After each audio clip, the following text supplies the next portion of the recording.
चलिए, हो गया इंडिया का मैच। अफगानिस्तान के साथ जीत लिया इंडिया ने 47 रन से और काफी कॉम्प्रिहेंसिव विक्ट्री रही इंडिया की। इंडिया के बॉलर्स ने बहुत अच्छी बॉलिंग की। विकेट हालांकि बहुत ट्रिकी था और शुरू में मुझे तो थोड़ा ताज्जुब हुआ कि रोहित शर्मा ने पहले बैटिंग करने का क्यों डिसीजन लिया, क्योंकि मेरा तो हमेशा इसे मानना है कि अगर विकेट ट्रिकी है तो आपको पहले बॉलिंग करनी चाहिए। अब इन लोगों का कहना ये था, बाकी सारे लोग भी ये कह रहे थे कि नहीं, पहले विकेट जो है वो इजी रहेगा और बाद में ये स्पिन ज्यादा लेने लगेगा। लेकिन जैसा कि आप लोगों ने सभी ने देखा होगा कि मुझे तो ऐसा नहीं लगा कि इस विकेट में कोई ज्यादा चेंज आया बाद में, बल्कि मुझे तो लगा कि इन लोगों के शॉट्स ज्यादा अच्छे लग रहे थे। शुरू में तो इन लोगों को बैटिंग करने में काफी तकलीफ हो रही थी और इंडियंस को, और इन लोगों को काफी शॉट्स अपने चेक करने पड़ रहे थे। लेकिन बाद में अफगानिस्तान के बल्लेबाजों ने शॉट्स काफी लगाए भी, उनके बल्ले में भी अच्छी बॉल आ रही थी। हालांकि बॉल स्पिन हो रही थी, इसमें कोई शक नहीं है, लेकिन मुझे कोई ऐसा बहुत ड्रास्टिक डिफरेंस नहीं नजर आया। बल्कि मुझे तो ऐसा लगता है कि पहले जब इंडिया बैटिंग कर रही थी उस टाइम राशिद खान ने तो इन लोगों की बहुत मुसीबत कर रखी थी बैटिंग करते टाइम, जो कि हमको तो शुरू में पता चल ही रहा था। जब इंडिया की बैटिंग शुरू हुई है, फजल उल फारूकी ने पहले ओवर में 5 ही रन दिए और इवन नबी ने भी जो पहला ओवर डाला, जो दूसरा था पारी का, उसमें सिर्फ 3 रन दिए। और शुरू में बॉल बल्ले पे ठीक से नहीं आ रही थी और डेफिनेटली वो तो शुरू में मॉइस्चर वगैरह रहता ही है, तो मॉर्निंग का गेम था तो सुबह तो मॉइस्चर थोड़ा बहुत रहेगा ना। अब मुझे ये बात समझ में नहीं आई कि ये लोग ये क्यों कह रहे थे कि बाद में और ये स्पिन करने लगेगा। अब धूप जब निकलेगी तो जब 2 घंटे का गेम हो चुका होगा उसके बाद अफगानिस्तान की बैटिंग आने वाली थी और उसके बाद मैंने मान लिया कि स्पिन होगी, लेकिन हमने देखा कि कोई बहुत ज्यादा डिफरेंस तो नहीं आया, बल्कि मुझे तो लगता है कि सेम ही बॉल स्पिन हो रही थी। बल्कि इवन राशिद खान ने ज्यादा स्पिन कराई बॉल जडेजा, अक्षर पटेल या कुलदीप यादव से। वो तो बात ये अलग है कि एक तो इंडियन स्पिनर्स की स्किल थोड़ी सी ज्यादा है और दूसरा अफगानिस्तान के बैट्समैन उतने अच्छे नहीं हैं। तो ऑब्वियसली ये हमको देखने में ऐसा लग रहा है कि बाद में बैटिंग करना मुश्किल हो गया था, लेकिन मुझे नहीं लगता कि कोई बहुत ज्यादा विकेट खराब हो गया था। तो इसलिए मेरे हिसाब से तो मुझे ये लगता है कि इनको पहले बैटिंग नहीं पहले बॉलिंग करनी चाहिए थी।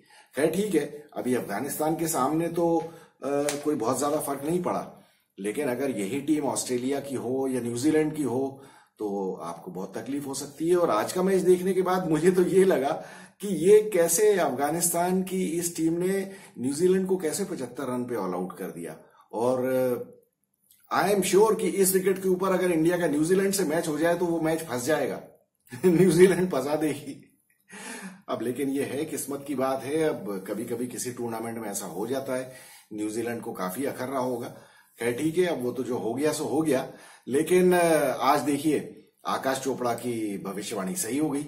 आकाश चोपड़ा के बारे में मैंने आज सुबह के वीडियो में कहा था कि आकाश चोपड़ा कह रहा है कि विराट कोहली आज रन बनाएगा। विराट कोहली ने रन बना दिए आज विराट कोहली ने इकट्ठे 24 रन बनाए। तो विराट कोहली के इस वर्ल्ड कप में 4 मैचेस में 29 रन हो गया है टोटल। बस टॉप से वो थोड़ा सा ही दूर है, 170-180 रन दूर है। बस कोई बात नहीं, हो जाएगा। अभी 2-3 मैचेस और खेलेगा तो।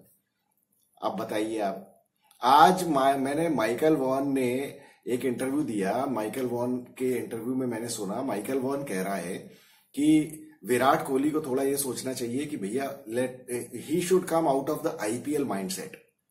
मतलब आप वो सीधे सीधे देखिए, उसने तो बिल्कुल डायरेक्टली कह दिया। और माइकल वॉन को हम जानते हैं, माइकल वॉन बिल्कुल खरी खरी सुनाने वाला आदमी है। उसने कहा आज के इंटरव्यू में कि अब वो पता नहीं आज का इंटरव्यू था या पहले हुआ है वो इंटरव्यू, लेकिन उसमें उसने कहा है कि विराट कोहली ये आईपीएल की तरह से यहाँ पे खेलने की कोशिश कर रहा है, आगे बढ़ के मारने की, जिसकी वजह से वो आउट हो जा रहा है। और यहाँ विकेट्स ऐसे नहीं है, तो ये विराट कोहली को थोड़ा चेंज करना चाहिए अपनी स्टाइल। लेकिन अब वो चेंज करेगा कैसे, क्योंकि उसे तो ओपनिंग में तो पावर प्ले का फायदा उठाना है ना। लेकिन फिर भी आकाश चोपड़ा ने तो बहुत सही भविष्यवाणी कर दी। विराट कोहली ने तो रन बनाए आज, 24 बॉल में 24 रन, 100 की स्ट्राइक रेट से रन बना दिए उसने।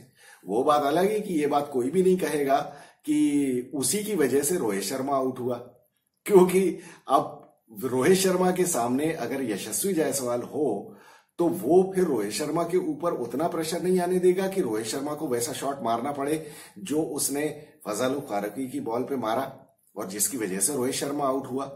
और उसके बाद भी हमने देखा कि विराट कोहली के बल्ले में बॉल नहीं आ रही थी। हालांकि उसने एक छक्का जरूर मारा, लेकिन अल्टीमेटली तो 24 बॉल के अंदर 24 रन ही बनाए ना। तो ये पावर प्ले में ही विराट कोहली तो 9वें ओवर में आउट हुआ है, लेकिन उसके पहले 6 ओवर में 47 रन तक तो विराट कोहली के कोई स्कोर ही नहीं था ना। मतलब राना बॉल ही खेल रहा था ना वो। और उसके बाद 47 जब स्कोर हुआ था, नबी ने जो छठा ओवर फेंका है उसमें पंत का कैच भी ड्रॉप हो गया था। अब पंत को रोहित शर्मा आउट हुआ, पंत का कैच छूटा। देखिए, हम हमेशा ये भी बात करते रहते हैं कि पंत का कैच जरूर छूटता है, और वो तो बात अलग है कि आज जिस ओवर में, छठे ओवर में उसका कैच नवीन ओलख ने छोड़ा है बाउंड्री पे, उसके जस्ट अगले ओवर में वो आउट ही हो गया। अदरवाइज उसकी किस्मत भी साथ देती है। हालांकि उसने 14 बॉल में 20 रन बनाए, वो ठीक है, लेकिन कारण क्या है कि ये पंत को भी आउट हो जाना पड़ा और रोहित भी आउट हो गया। वो अब आपको समझ में आना चाहिए, और ये आकाश चोपड़ा को भी समझ में आना चाहिए, और सारे क्रिकेट के पंडित जो हैं उनको भी समझ में आना चाहिए कि रोहित शर्मा और पंत के आउट होने का रीजन क्या है। रीजन अब हम कहेंगे तो लोग ये कहेंगे कि हम बार बार वही बात करते हैं, लेकिन बार बार वही बात करनी पड़ती है, क्योंकि बार बार वही बात तो सच्चाई सामने आती है ना, कि विराट कोहली के ओपन करने की वजह से इन लोगों के ऊपर एक्स्ट्रा प्रेशर है, क्योंकि यहां से एक तरफ से रन बन नहीं रहे हैं। जब विराट कोहली के एंड से रन नहीं बनेंगे तो सामने वाले बैट्समैन को तो फिर रिस्क लेनी पड़ेगी ना। और अब आप बाद में विराट कोहली भी आउट हो जाएगा तो टीम के ऊपर कितना प्रेशर आ गया। 67 रन पे 9 ओवर में विराट कोहली आउट हो गया। उसके बाद वो तो, अगर सूर्य कुमार यादव और हार्दिक पांड्या ने आज इतनी बढ़िया बैटिंग की है, अगर वो नहीं की होती तो इंडिया की तो हालत बहुत खराब हो जाती। देखिए, हमेशा आपका जो भी स्कोर है उसमें जरा 2 विकेट और जोड़ के देखना चाहिए। 67 फॉर 3 की जगह 67 फॉर 3 था मान लीजिए 9 ओवर में। अगले 10वें और 11वें ओवर में अगर मान लीजिए ये स्कोर 75 पे 5 हो जाए, फिर आप क्या करेंगे? आपके पास पीछे बल्लेबाज आपने देख लिए, जडेजा की बैटिंग नहीं हो रही है, शिवम दुबे से बैटिंग नहीं हो रही है। हमने कहा कि शिवम दुबे से इन विकेट्स के ऊपर बैटिंग नहीं होगी, जब आपको आज मालूम था कि विराट कोहली या रोहित शर्मा ने ये कहा ना कि विकेट, हमको लग रहा था कि ये विकेट स्पिनिंग ट्रैक है और इसमें बैटिंग करना मुश्किल होगा, तो फिर आपने शिवम दुबे को क्यों खिलाया? फिर आप शिवम दुबे को नहीं खिलाते ना, फिर आप संजू सैमसन को ही खिला लेते, क्योंकि यशस्वी जायसवाल को तो आप खिलाना ही नहीं चाहते हो ओपनिंग में, क्योंकि वो तो आपने ठप्पा लगा दिया है विराट कोहली के नाम पे कि ओपनिंग वही करेगा। तो इसीलिए हम ये कह रहे हैं कि हमको इसीलिए ज्यादा उम्मीद नहीं है। तो अफगानिस्तान थी जिसने कि ये फायदा नहीं उठाया इस स्कोर का, 9 ओवर में 67 फॉर 3। इसके बाद अगर ऑस्ट्रेलिया या कोई दूसरी ढंग की टीम होगी तो आपको यहां से खेलने नहीं देगी वो टीम। अब वो तो अफगानिस्तान में भी देखिए, राशिद के अलावा और बॉलर है कौन? नूर अहमद की वो क्लास नहीं है कि वो इंडियन बैट्समैन को परेशान कर सके। तो फजल फारूकी ने कहने को 3 विकेट जरूर लिए, लेकिन वो उसको एंड में मिले विकेट्स, और शुरू में वो परेशान कर नहीं पाया। शुरू में उसने रोहित शर्मा को जरूर आउट किया, तो वो रोहित शर्मा के आउट होने का रीजन हमको पता है कि वो प्रेशर में आउट हो गया, क्योंकि उधर से विराट कोहली के रन नहीं बन रहे थे। तो इसी तरह से राशिद के अलावा और किसी ने भी अच्छी बॉलिंग नहीं की है। तो जब इतना इंफीरियर अटैक होगा तब तो सूर्य कुमार यादव और हार्दिक पांड्या तो रन बना ही देंगे ना। हालांकि मुझे इनके ऊपर भरोसा है कि ये किसी भी अटैक के अगेंस्ट ये बैटिंग अच्छी कर सकते हैं। लेकिन आज के मैच में तो हमें साफ साफ नजर आया ना कि lack of Afghanistan bowlers experience and skill, और उसके बाद फिर इंडिया की जो बहुत ही सुपरलेटिव तरह की जो बॉलिंग है, उसकी वजह से अफगानिस्तान सामने टिक ही नहीं पाया। तो 10 ओवर में इनके 79 फॉर 3 थे इंडिया के, और उसके बाद ये लोग ले गए हैं 150 पे 5वां विकेट गिरा है जब स्काई आउट हुआ है फजल फारूकी की बॉल पे। स्काई ने बहुत बढ़िया बैटिंग की, इसमें कोई शक नहीं है। स्काई ने बहुत अच्छी बैटिंग की, हार्दिक पांड्या ने बहुत अच्छी बैटिंग की। और देखिए, हम लोग शुरुआत से ही डिस्कस कर रहे थे कि हमको भरोसा है कि हार्दिक पांड्या करेगा। हालांकि बॉलिंग उसने आज कोई बहुत अच्छी नहीं की, और वो हमेशा की तरह पहले जब स्पेल शुरू किया पहली बॉल पे ही चौका खाया। वो थोड़ा उसको सुधारना चाहिए कि भैया ये इस तरह से आप नहीं कर सकते हो, अपने स्पेल की शुरुआत में ही आप चौका या छक्का खा लेते हो तो वहां से प्रेशर रिलीज हो जाता है। इसको मतलब मुझे समझ में नहीं आता यार, पहली बॉल तुम ओवर पिच फेंक रहे हो यार, थोड़ा सा शॉट ऑफ गुड लेंथ, थोड़ा बाहर से प्रैक्टिस करके आओ ना यार, क्या सीधे चले आते हो उठ के? समझ में नहीं आता मुझे। खैर 181 फॉर 8 तो इंडिया का बहुत अच्छा स्कोर हो गया था। शुरुआत में तो लग रहा था कि शायद नहीं पहुंच पाएंगे, 160 165 हो जाए वही बहुत है, लेकिन इन लोगों ने काफी अच्छी बैटिंग कर दी, हार्दिक और स्काई दोनों ने, तो बहुत ही बढ़िया काम कर दिया इन्होंने। और रोहित शर्मा ने 13 बॉल में 8 रन बनाए, विराट कोहली ने 24 बॉल में 24 रन बनाए, जैसा कि आकाश चोपड़ा ने कहा था बना दिए उसने रन। ऋषभ पंत ने 11 बॉल में 20, स्काई ने 28 में 53 रन बनाए, 5 चौके और 3 छक्के मार दिए।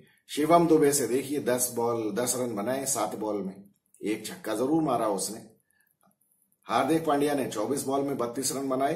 कहने को स्ट्राइक रेट कोई बहुत ज्यादा नहीं थी, लेकिन उस टाइम उसका वहां रुकना बहुत जरूरी था, तो वो हार्दिक पांड्या ने बहुत अच्छा काम किया। जडेजा और अक्षर पटेल ने आखिरी ओवर खेला, उसमें 12 रन बना दिए इन लोगों ने, तो टोटल 181। और पहला विकेट इनका गिरा 11 पे, दूसरा 54 पे, तीसरा 62 पे, चौथा 90 पे, पांचवा 150 पे। जो 60 रन की पार्टनरशिप पांड्या और स्काई के बीच में हुई है वो तो इनवैल्यूएबल पार्टनरशिप थी। बस फजल फारूकी ने 3 विकेट लिए 4 ओवर में 33 रन देके। मोहम्मद नबी ने 3 ओवर में 24 रन दिए। नवीन उल हक को भी 1 विकेट मिला, 40 रन दिए। हालांकि उसने राशिद खान ने लेकिन बहुत अच्छी बॉलिंग की और आज इंडिया के अगेंस्ट T20 इंटरनेशनल्स में उसको पहली बार विकेट मिला और एक साथ फिर 3 विकेट ले लिए उसने। बहुत ही बढ़िया बॉलिंग की, लेकिन बाकी कोई कुछ भी नहीं कर पाया, बाकी सबकी धुलाई हो गई। और इनफैक्ट फजल फारूकी को भी विकेट जरूर मिले, लेकिन पिटाई तो उसकी भी हो गई ना, 4 ओवर में 33 रन। फिर उसके बाद जब इन लोगों ने अफगानिस्तान ने बैटिंग शुरू की, रहमानुल्लाह गुरबाज ने इसको पीट दिया अर्शदीप को पहले ओवर में। आज अच्छा हुआ कि सिराज नहीं था टीम में, तो जसप्रीत बुमराह को नई बॉल करने को मिल गई। और वही बात है जो हमेशा से हम कहते हैं कि नई बॉल जब आप उसको दोगे तो वो शुरू में ही टांग तोड़ के रख देगा सामने वाली टीम की। उसने वही किया, रहमानुल्लाह गुरबाज को आउट कर दिया उसने पहले ओवर में।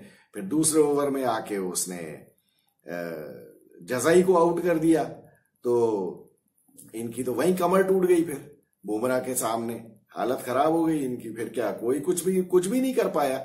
अजमतुल्लाह अमर जई ने जरूर कुछ पट्टे वट्टे चलाए, 26 रन बना दिए उसने।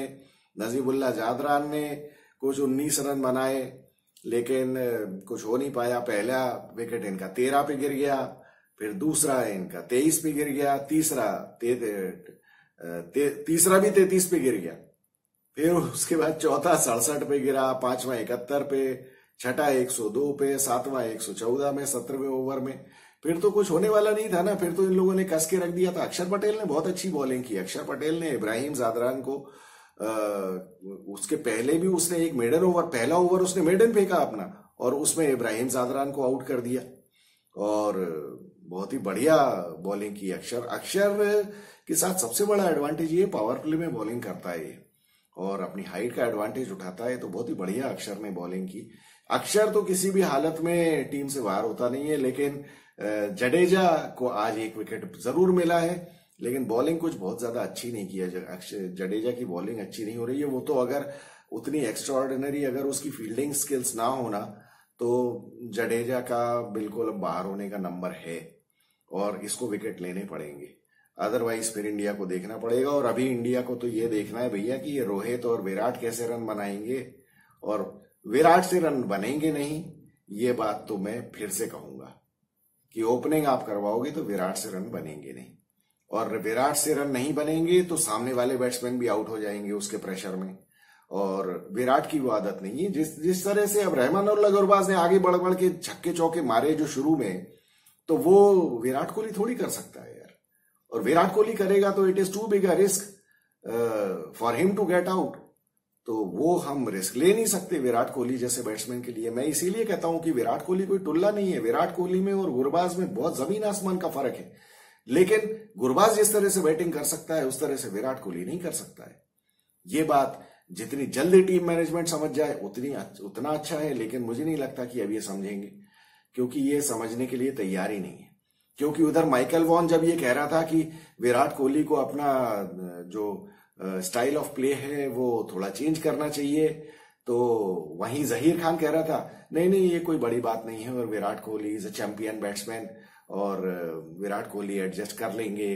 अरे कब कर लेंगे यार, 4 मैच हो गए भैया, 4 मैचों में 29 रन बनाए हैं अभी टोटल।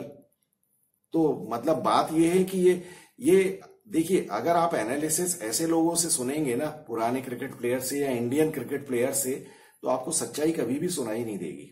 सच्चाई सुनने के लिए आपको हमारे जैसे लोगों से ही सुनना चाहिए, जिनको कि बीसीसीआई की से कोई नौकरी नहीं चाहिए, जिनको किसी टीवी चैनल में नौकरी नहीं चाहिए, जो सच्चाई बोलते हैं।